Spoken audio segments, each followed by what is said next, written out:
Ecclesiasticus chapter 10, verse 10. The physician cutteth off a long disease, and he that is today a king, tomorrow shall die. Before I get started, I want to give all glory, honor, and praise to Yahweh, Bahashem, Yahweh Shai, Bahashem, Rakah HaKodash. Double honors to the apostles and elders at GMS. Peace, honor, and respect to you brothers that's out there laboring, edifying, rightly divine the word in truth and sincerity. And shalom to you believers out there, the Aki and Wa'akwath. And in this lesson, I want to just get into how, right now, Yahweh Hashem Yahweh Shai is moving by plucking up and rooting out one kingdom and planting another, which basically is going into Jacob and Esau. Matter of fact, let me get this. The scripture just came to mind. Let's get 2nd Esdras, chapter 6. All right, starting at verse 7, it says, Then answered I and said, What shall be the parting asunder of times? Or when shall be the end of the first and the beginning of it that followeth? And he said unto me, From Abraham unto Isaac, when Jacob and Esau were born of him, Jacob's hand held first the heel of Esau, for Esau is the end of the world, and Jacob is the beginning of it that followeth. Now, when you go take a look at verse 9, Esau, all right, the so-called white man, all right, is the end of this world that we're living in now. Does it mean the world is going to blow up? No. It means this kingdom, this rulership, all right? You have something that's called like the basketball world, the hockey world. You have different worlds. And Jacob is the beginning of it that follows. So after Esau ended, after Esau rulership come to an end, which we're seeing right now, this is why you have all of the signs of the second coming of our Lord. That's a sign of Esau world ending. But it's also a sign of Jacob, the Israelites, world beginning. And those two worlds can't coexist. Esau and Jacob can't rule at the same time. All right. As it is kind of explained in Lazarus and the rich man, that is that great gulf fix. Meaning when Esau in power, Jacob has to be at the bottom. Just like when we come into power, Esau has to be in the bottom. It's similar when you flip a quarter. If heads is at the top, then tails got to be at the bottom. And vice versa. They can't be at the top or the bottom at the same time. All right. So now let's get this. Let's go to Jeremiah. All right. Chapter 1. And I'm going to get to the point at verse 9. It says, Then the Lord put forth his hand and touched my mouth. And the Lord said unto me, Behold, I have put my words in thy mouth. See, I have set this day.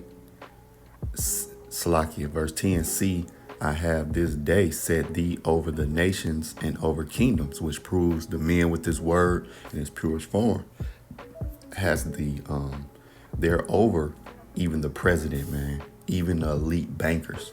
Now, not according to the world, but according to Yahweh Hashem Yahweh Shai. He set the men with this word is over it because they're speaking the word of Yahweh Hashem Yahweh Shai. All right, so he said, See, I have this day set thee over the nations and over the kingdoms to root out and to pull down and to destroy and to throw down, to build and to plant. So again, it says to root out and to pull down and to destroy and to throw down, to build and to plant. So at the same time, this starting with this word, because the word is what makes things happen. All right. This word going out is activating things through the spirit and power of Yahweh Hashem Yahweh Shai. So at the time where Esau kingdom is getting rooted out, getting pulled down and destroyed, well, Israel is being built up. All right. And planted. That's why brothers and sisters are coming back to this word. That's the first step. Repenting, coming back to this word, learning the histories, learning the mysteries, all right, learning what please our power. That's the first step. Meanwhile, Esau, you see what's going on in his kingdom. All hell is breaking loose. That the things that's going on is the first steps to Esau losing his kingdom and going into captivity. Meanwhile, we're getting built up in the spirit, learning what's going on with our power, learning what's going on with who we are and what Yahweh Shem Yahushua expect of us. All right. That's building us up to us breaking those shackles off and going into rulership, going being that eternal excellency that he speak about. Okay. And the thing about it is, let's get this. Let's go to Ecclesiastes chapter 8, because it's similar. Like it said, I have set thee over the nations and over the kingdoms, right? It's akin to, say, if you have, you're the little brother and you're 6 years old, and you have older brothers, one maybe 10 and another one 12. Well, when you come in the room and say, Mama said clean up the room, or Daddy said clean up the room, now your word has authority and power. All right. So they have to follow what you say. So when we come in the name of thus said the Lord, our words have power now. It's not of our own opinion. It's not of us. It's of Yahweh Bahashem Yahushua. So when you go to Ecclesiastes 8:4, it says what? Where the word of a king is, there is power. And whom may say unto him, what doest thou? Right. You can be 4 years old, but if you say, Daddy said, clean up the room, now your siblings who are much older and stronger than you, they have to follow that command, whether they want to or not, because the word that you bring in from the authority holds weight and power. And that's what this word is doing. And that's why you see Esau, he's scrambling, he's sloppy, because he's losing that grip. And meanwhile, he's getting plucked out, and it's starting with this word. But it's actually physically happening. All right. So now let's go to Ezekiel, the 17th chapter. And I'm going to start at verse 22. It says, thus said the Lord power, I will also take of the highest branch of the high cedar, and I will set it up. I will crop off from the top of his young twigs a tender one, and will plant it upon a high mountain and eminent. And that's going into us coming back into power. All right. The Israelites, starting with this word. Verse 23, in the mountain of the height of Israel will I plant it. See how it talked about planting, just like it did in Jeremiah. All right. And it shall bring forth boughs and bear fruit and be a goodly cedar. Yeah, that's going into our sons and daughters. All right, the Israelites. And under it shall dwell all fowl of every wing, in the shadow of the branches thereof shall they dwell. And that's talking about these other nations under the Israelites. That's what's going to eventually happen. All right, in the kingdom. Verse 24, and all the trees of the field shall know that I, the Lord, have brought down the high tree, the America, Edomites, they're the high tree right now, have exalted the low tree that's building us up, have dried up the green tree, the Edomite power structure, okay, America, you can say, and have made the dry tree, the Israelites, to flourish. I, the Lord, have spoken and have done it. So again, when you go back here to Jeremiah, the 1st chapter, in the 10th verse, what did it say? Moreover, the word of the Lord came unto me, saying, Jeremiah, Salakia, 10th verse, see, I have this day set thee over the nations and over the kingdoms, all right, to root out, to pull down, and to destroy, and to throw down, to build and to plant. This is what basically the Lord is telling Jeremiah that was his mission. All right. So now I want to end out here. Let's go to Daniel chapter 2, starting at verse 44. And it says, it's like I went to Daniel 4. Daniel 2, verse 44. And in the days of these kings shall the power of heaven set up a kingdom. That's what he's doing right now.